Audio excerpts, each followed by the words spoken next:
Hello అండి. ప్రస్తుతానికైతే మిచాంగ్ తుఫాన్ వల్ల 2 రాష్ట్రాల్లో కూడా భారీగా ఉన్నాయి వర్షాలైతే.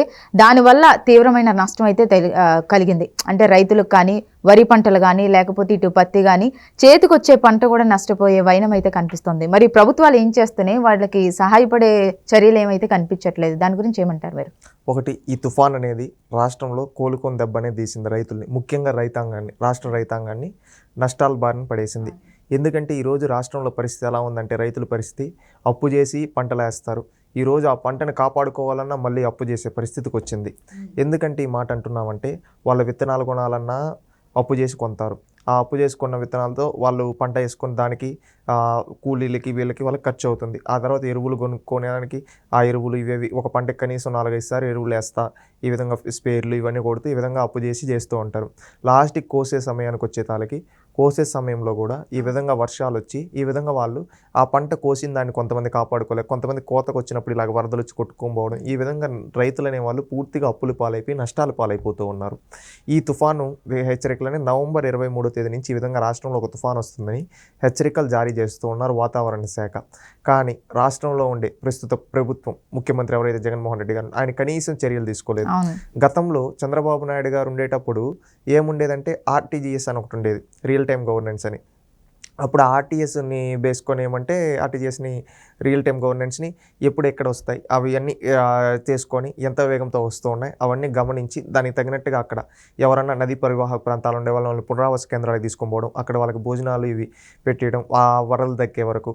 అదేవిధంగా ఇంకేమన్నా ప్రాజెక్టుల్లో ఎంతవరకు డ్యామ్స్ ఉన్నాయి, దాని నీళ్ళు రిలీజ్ చేయాలా లేదా ఆ నీళ్ళు నట్టే పెట్టాలా, ఆ తర్వాత మళ్ళీ అదేవిధంగా ఏవైతే ఉన్నాయో వీళ్ళు రైతులు ఇంకా ఎవరన్నా లోతట్టు ప్రాంతాల్లో ఉండే వాళ్ళని ఎలా ఆదుకోవాలి, ఇప్పుడు ఎవరన్నా పంటలు ఇలాంటివి ఉంటే వాళ్ళకి ముందుగా పైరు కోసిమని ఆర్డర్స్ ఇవ్వడం, వాళ్ళని కోసిన దాన్ని ఎక్కడో ఒక దగ్గర స్టోర్ చేసి పెట్టడం, లేకపోతే ఇంకెవరైనా వస్తారంటే దాన్ని ముందుగా నష్టం అనేది ఎక్కువ జరగకుండా ముందస్తు చర్యలు అయితే తీసుకునేవాళ్ళు, హెచ్చరికల వల్ల తీసుకునే వాళ్ళు, ఎక్కడ నష్టం జరగకుండా చూసేవాళ్ళు.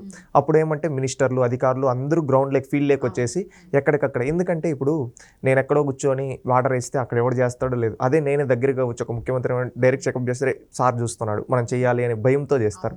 ఆ విధంగా ఒకటి క్రియేట్ చేసి అందరితో చేయించి ఎక్కడ నష్టం జరగకుండా చూసేవాళ్ళు.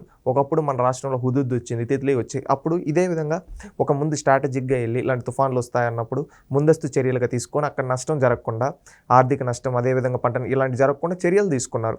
కానీ ఈరోజు ప్రస్తుతం ముఖ్యమంత్రి గారు ప్యాలెస్లో కూర్చొని ఈ విధంగా చేస్తూ ఎటువంటి సహాయం చేయలేదు. ప్లస్ హుదూద్కి వాటికి పరిహారం ఎంత అయితే ఇచ్చారు ఇప్పుడు అది తగ్గించారని చంద్రబాబు నాయుడు గారు సీరియస్ అయిన వైనం కూడా కనిపిస్తుంది. అవును, పరిహారం చెల్లించడం అసలు ఇవ్వటం లేదండి. ఇది వీళ్ళ పరిపాలన చేత కాదని చెప్పేదానికి కొన్ని ఉదాహరణలు తీసుకుంటే, అన్నమయ్య డ్యామ్ ఉంది, గేట్లు కొట్టుకొని అక్కడ ఎంతోమంది చనిపోయారు. ఈ రోజు వరకు పునరావాస కేంద్రాలు ఏర్పాటు చేయలేకపోయారు. ఎవరు తెలిసి జగన్మోహన్ రెడ్డి గారు. ఇది ఎక్కడో కాదు జరిగింది, ఏ శ్రీకాకుళంలోనో ఏ విశాఖపట్నంలో. జగన్మోహన్ రెడ్డి గారి సొంత నియోజకవర్గం పక్కన తన సొంత జిల్లా, ఉమ్మడి జిల్లా రాజంపేట దగ్గర కొట్టుకోబోతే ఇప్పుడు వరకు దిక్కు లేదు.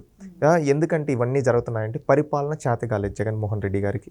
ఆ పరిపాలన చేతగానితనం వల్ల వాళ్ళు ఎప్పుడు ఓట్ల రాజకీయం మాత్రమే చూస్తారు, కానీ ప్రజలను ఎట్టబోతే నాకెందుకు అనే ఉద్దేశంతో ఈ విధంగా చేయడం వల్ల ఈ విధంగా జరుగుతూ ఉంది. అది ఎలా అంటే ఈ విధంగా జరుగుతుంది. ఎగ్జాంపుల్ మనం తీసుకుంటే రోజా గారు ఉన్నారు, మినిస్టర్ రోజా గారు. ఆమె ఒక మంత్రి, బాధ్యత గల పదవిలో ఉన్నారు. బాధ్యత గల పదవిలో ఉండి ఈరోజు వానలు వరదలు వస్తే కనీసం జనాలు పట్టించుకోకుండా రీల్లో గొడుగు పెట్టుకొని ఇట్టా డ్యాన్సులు వేస్తా అవి తీసుకొని అవి సోషల్ మీడియాలో రిలీజ్ చేసుకుంటున్నారు. అంటే దీన్ని బట్టి ఏమర్థం, ఆమె విలాసవంతమైన జీవితం గడుపుతూ ఈ వాన వస్తే ఆమె నవ్వుకుంటూ ఉంది, రైతులు ఏడుస్తూ ఉంటే.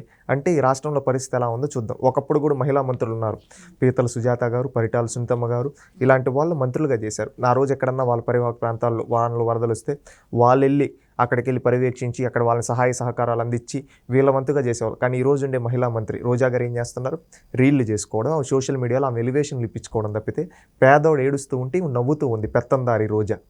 ఇది ఇప్పుడు జగన్మోహన్ రెడ్డి గారు అంటారు కదా పేదలకి పెత్తందారులకు. అవును, ఈరోజు పేద రైతులంతా పంటలు వరదలో కొట్టుకోబోతూ వాళ్ళ జీవితాలు నాశనం అయిపోతుంటే వాళ్ళు బాధపడుతున్నారు.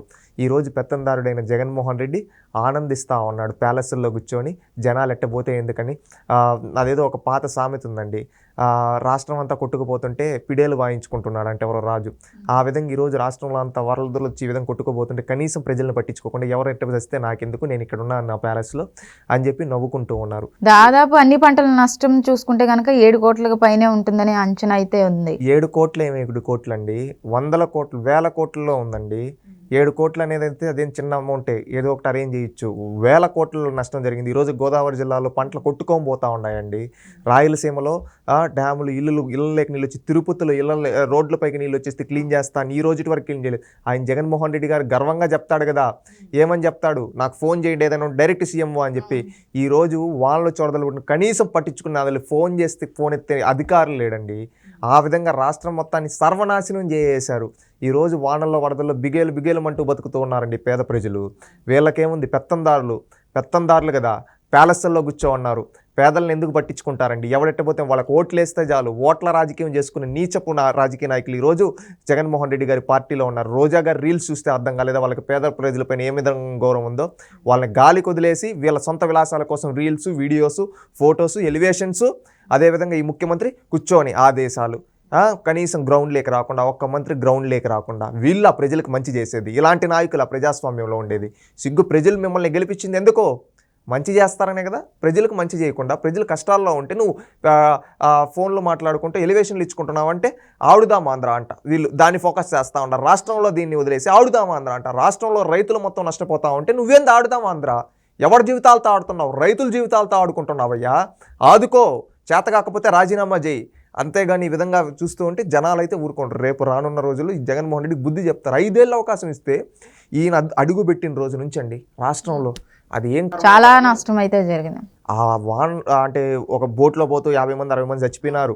ఆ తర్వాత వరదలు వచ్చి కొట్టుకొని పోతా ఉన్నాయి, డ్యాములు కొట్టుకొని పోతున్నాయి, ఏళ్ల తరబడి డ్యాములు కొట్టుకొని పోతున్నాయి, రైతాంగం మొత్తం నష్టపోయారు. ఈరోజు ఈ 5 ఏళ్లలో ఒక్క రైతు, నేను పంటేసి నాకు 5 ఏళ్ళలో నేను బాగుపడ్డాను, నా చేతికి మంచిగా డబ్బులు వచ్చింది, ఒక్క రైతు 5,000తో తిన్నది ఏ రోజు లేదు. ఎందుకంటే అప్పుల పాలైపోయేది. వేద్దామంటే కరువు, లేదంటే పడితే వానలు వచ్చి పంట వేసుకుని ఉంటే ఆ వానలు వరదలు వచ్చి కొట్టుకొని పోవడం, ఇంకేం మిగులుతుందండి? ఆ విధంగా అయిపోయింది పరిస్థితి. నేడు ఇకనైనా మేలుకొని ఆయన ఆదుకోవాలని మేము కోరుకుంటూ ఉన్నాం.